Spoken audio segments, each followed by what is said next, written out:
I've been out of the industry for almost 11 years.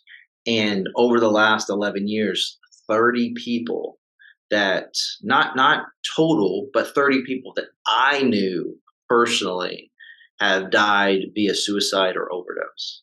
Wow. And did you get into substance abuse as well when you were doing it? So I didn't. So I drugs wasn't part of my story. I would drink. Um, like for me, I didn't go out a ton. When I did go out, I was being paid by a club to promote an event or Mhm. something like that. I hated myself and I hated my life, so I very much was a recluse. So I was only if I was out of my house, I was at the gym, at the barber shop, at the grocery store, or being paid to be somewhere. Mhm. Um, it was a really sad life, and where people around me. Yeah, I mean, I think most people like maybe came in with a drug addiction, Mhm. but that drug addiction was to medicate from the pain of their past, or they didn't have a drug addiction. And then because of the porn, the Mhm. guilt and shame involved, they tried to use drugs to medicate the porn, and then the porn was paying for the drugs, and it was just an endless cycle. That's definitely something that happens. But I've seen people that had never touched drugs until they got in the industry, and they didn't do drugs because drugs like on set like were not a thing. Mhm. Like girls like I don't want to say wasn't a thing like across the board, but for the most part, on the larger sets, if someone was inebriated or intoxicated in any capacity, they were sent home. Okay.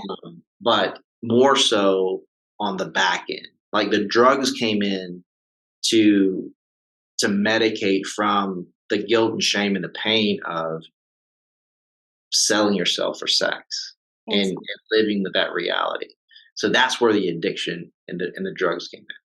Yeah, yeah, I saw that. I worked as a stripper for a while, so I kind of got to see that just in my own story and in other girls in the club, the way, I came in sober and before I knew it, these small compromises and yeses that got turned into bigger and bigger yeses, I had to substance abuse more and more to cope with what I was doing. So, Yeah, that, I mean, I know this. You're interviewing me, but that's such an interesting concept. I would love for you to just kind of share about that because I mean that's something that I say often, and sometimes people don't understand that unless they've been there. Where like compromise in any area of your life, it leads to further compromise in yeah, all areas of your life. Um, well, yeah, will you just kinda touch on what you just said? I think that's so helpful because it was so helpful for me to just kinda from a self-awareness standpoint. It's like, "Man, I'm sabotaging myself." yes. Yeah, I think, like, when you don't have any boundaries, in which I didn't, I grew up in a very broken home as well, and, I was very promiscuous, so I already didn't have any boundaries before getting into, the sex work world and strip Yeah, clubs. So it was like, the devil knew that my biggest thing was money and that I had this fear of survival and security, and I'm not gonna be okay, because I grew up very poor. And so, as these whispers of how much more money I could make if I did this or if I did that, or it was like that was the temptation for me and what got me to say bigger yeses that I never saw myself making. Like I never saw myself doing those things. And even as I was like showing up to the motel or all these different things that I ended up doing as a result of opening that first door of becoming a dancer, I feel like I really started to depersonalize from myself, and I couldn't even identify with the fact that this is what I was doing, and, it's really interesting, like, I almost felt like I was just how do I explain this? Like, this was just a stepping stone, that's why I asked that first question, I'm like, "This is just a stepping stone to get me to where I'm going. This yeah, isn't who I am, this isn't what I do, this sure. is a very temporary thing," but before I knew it, it was becoming more and more of who I was, like you said, you're selling your soul, and it begins to chip away at you, and that it did for me. And so when I came into the clubs, I was like, I'm going to be a light in a dark place, and I'm going to teach people how to heal because I was very yogi, new age. Um, Yeah. and before I knew it, I was doing coke in the bathroom and smoking funny things with girls in their cars out back, and it Yeah. was a very slippery slope. And I've heard you speak about that too, in the porn industry, how, you start with the yes of doing porn, and Yeah. the manager tells you, nobody is wanting to see this anymore because you've already done it 100 times. We need the next thing. And if you want to speak to sort of the compromises in the porn industry as well. Yeah. I mean, that's how it works. It's like, for girls and guys, but mostly girls, where it's like you'll have a no list where it's like, I don't want to do X, Y, and Z. And then you don't do them, and you're in the industry for a while, and then all of a sudden your phone's not ringing as much, you're not getting as many requests as you once were. And then that agent will go to the studios and say, okay, how much will you give me to see her do that?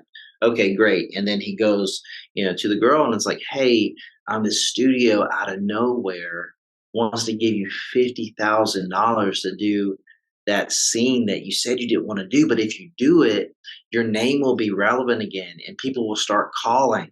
Like, don't you want to, do that? And he manipulates her into doing the thing that she didn't want to do. And now you do it.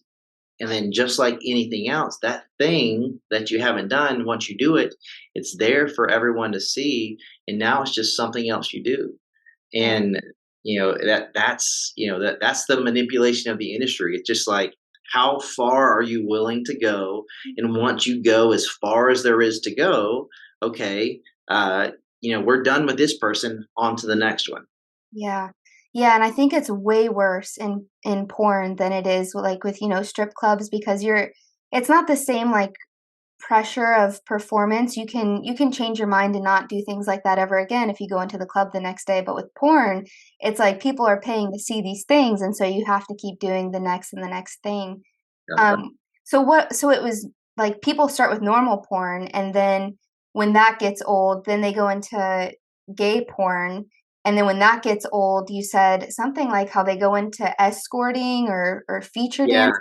Well, yeah, I mean, it's like it's often it's like, you're doing porn, and then the agent's like, okay, like, let's have you do some escorting as well, but like Mm, you being able to make as much money, or you being requested, is in correlation with how popular you are in the industry. And then also, like, feature dancing, like, ultimately they would bring a girl that had some kind of notoriety to a strip club, and they would pay them a nominal fee, wow, to dance. okay. And but like once your name no longer is relevant, like, all those doors slowly start to shut, and all of a sudden you find yourself, you know asking, well, if my worth is tied to me being able to sell myself for sex, and no one's calling, Mm. what good am I?